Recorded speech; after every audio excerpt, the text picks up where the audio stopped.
I've been through a lot. A real lot. Like lots and lots. So much, really, that I wrote a song about it. Hit it, Cheryl.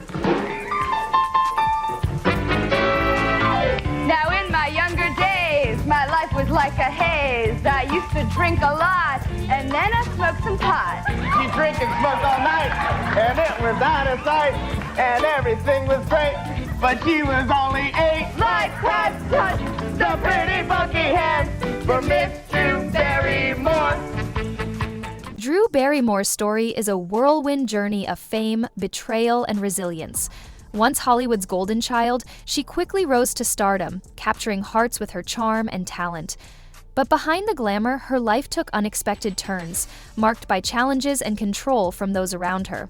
Refusing to remain silent, Drew issued fiery warnings, reclaiming her narrative and proving her strength in the face of adversity. Her journey is a testament to her enduring spirit and determination to overcome the odds. There's a problem I have with rebellion. Rebellion is usually a thoughtful gesture. At just 10 years old, she was already addicted to. That's exactly the age where you need some guidance. What was the mother doing? She was taking young Drew to parties and clubs. She would go her way and I would go my way. I came home drunk and trashed the house. Drew, go away. Nobody wants you anymore. She created a monster. Yes, you heard that right. The same Drew Barrymore who stole our hearts as the adorable girl in Eat found herself in rehab at just 13 years old. Shocking, isn't it?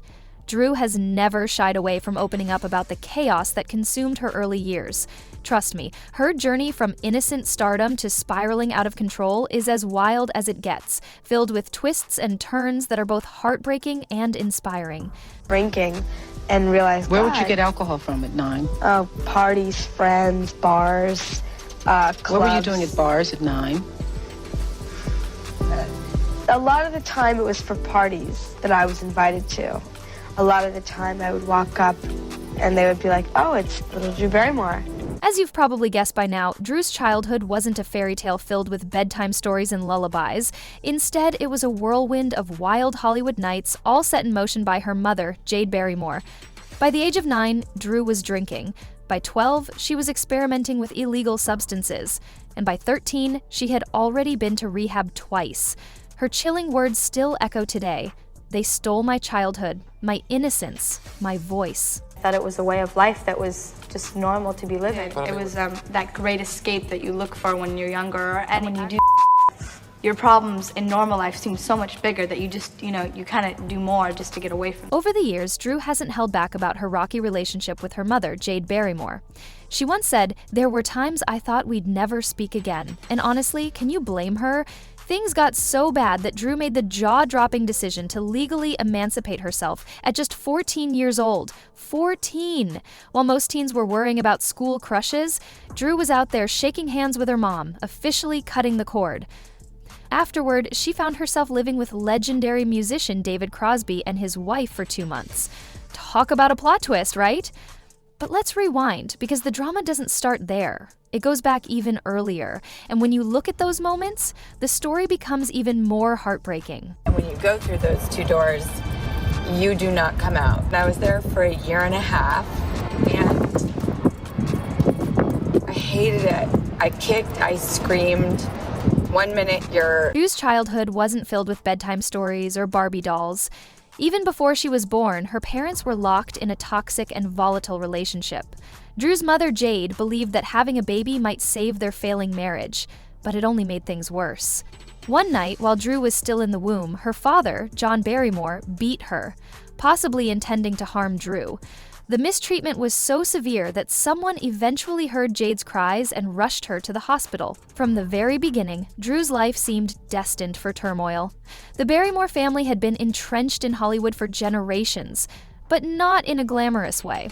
Drew was born into a legacy of actors that dated back to her great-grandparents. Her father, John Drew Barrymore, was one of the most prominent figures in the family, but his career and life were overshadowed by his struggles with alcohol addiction, a pattern deeply rooted in the Barrymore bloodline. Tragically, John's own life was shaped by trauma. At just 15 years old, he faced significant challenges, which set him on a destructive path of heavy drinking, eventually claiming his life at the age of 60. With all this being said, Drew's mother was determined to make her a star, no matter the cost. Jade started auditioning Drew for acting roles when she was just a baby. In fact, when Drew was only 11 months old, she landed her first commercial, marking the beginning of a career that would be shaped by her mother's relentless pursuit of fame.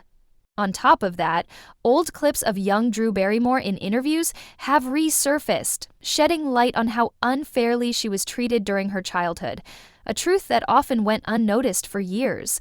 Many viewers were shocked to see how a young girl, barely out of her childhood, was subjected to flirtatious banter with men of all ages. These moments created an uncomfortable and heartbreaking reality, revealing just how much Drew had to endure at such a tender age. At 11 months, This is a baby, and this is a baby. They both have special nutritional needs. That's why a baby should have his very own baby food, and why a puppy should have his very own puppy food. That's you right there, right? You were 11 months old. Now, there's no way you can remember doing it. That was my first job. She partied with adults, many of whom treated her as an equal rather than the child she was. Reflecting on those years, Drew realized that those so-called friends didn't care about her well-being. They enabled her downfall. By the time she was 11, she was fully immersed in the world of addiction, her life becoming a tragic cocktail of drinking, smoking, and partying. Her mother remained oblivious, or willfully ignorant, allowing Drew's lifestyle to spiral out of control. Things came to a head when Drew was cast in Babes in Toyland, a movie filmed in Munich, Germany. While there, she reportedly partied with Rod Stewart, staying up all night and causing enough commotion to nearly get kicked out of their hotel. Stewart even invited her to join him on tour, but her mother surprisingly said no. This was likely more about preserving Drew's career than actually protecting her. By the time Drew returned to the States, her substance use had escalated, and her work offers began to dwindle.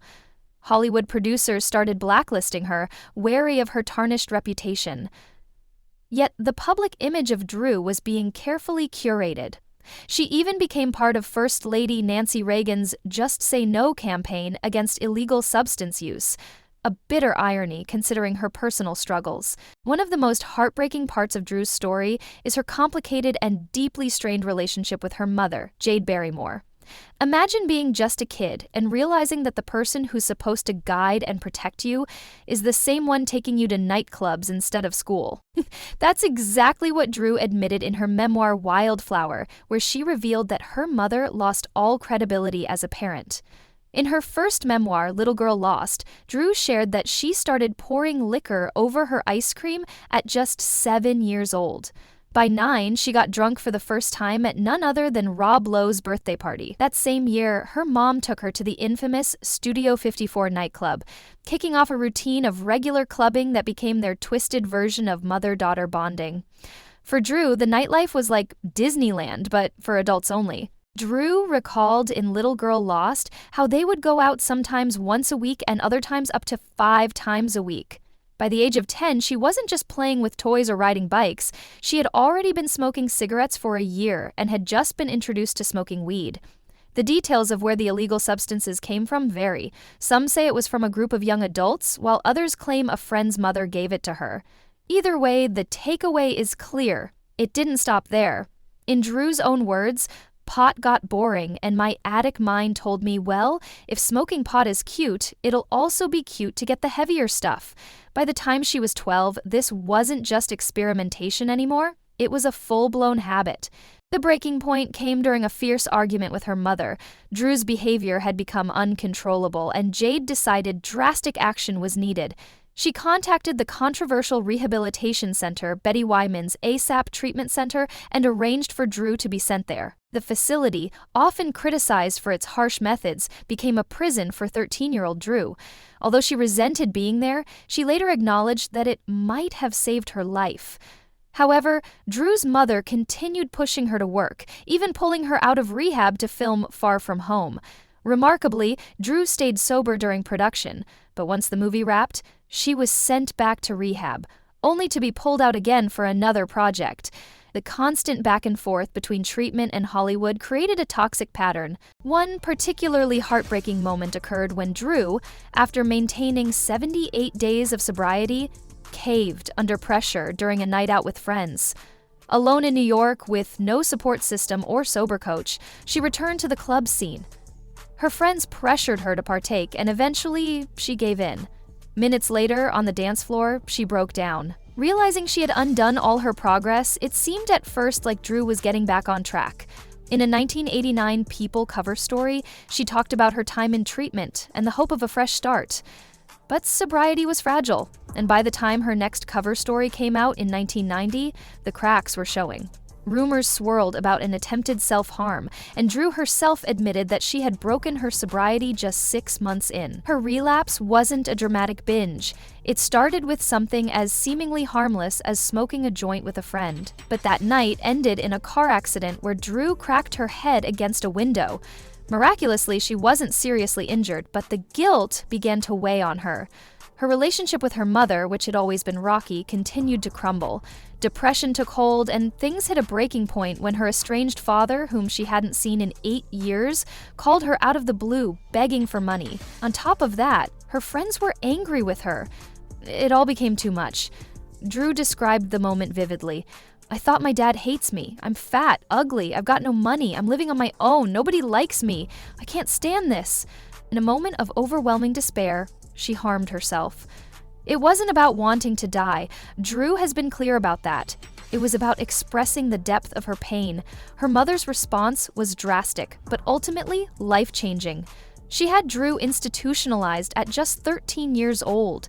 Drew spent 18 months in a facility. At the time, she didn't know she was being sent there. Her mom kept it a secret because she knew Drew would run away if she found out. While Drew might have resisted going at first, she later admitted it was exactly what she needed. In her words, "Honestly, yeah, my mom locked me up in an institution, boo-hoo. But it did give me amazing discipline." She described it as a brutal experience, like boot camp, but one that forced her to shift her perspective and rebuild her life. It was horrible and dark and very long, 18 months, but she admitted she needed it. When she finally left the institution, Drew said she emerged as the most humble person you could ever imagine. As mentioned earlier, by the age of 14, Drew had already been through more than most people experience in a lifetime. She had been institutionalized, blacklisted from Hollywood, and left without the stability of a real family. In her words, she had driven her relationship with her mother into the ground. Drew knew she needed to break free, to have a shot at rebuilding her life. So, she did something extraordinary. She filed for emancipation. On the day of her hearing, Drew's mother showed up in full support of the emancipation, essentially agreeing to let her 14-year-old daughter live on her own. Drew later wrote in her memoir about how bittersweet that day was. She felt so sad, but too much had happened. She described the court proceedings as a blur, but by the end of it, she had officially become her own guardian. A kid forced into adulthood far too soon. In an interview on Netflix's Norm Macdonald Has a Show, Drew reflected on this turning point in her life, saying, "Becoming an adult at 14 sort of wiped the slate clean on everything that happened prior. I got my S over with at 14. Midlife crisis, institutionalized, blacklisted, no family. Got it done.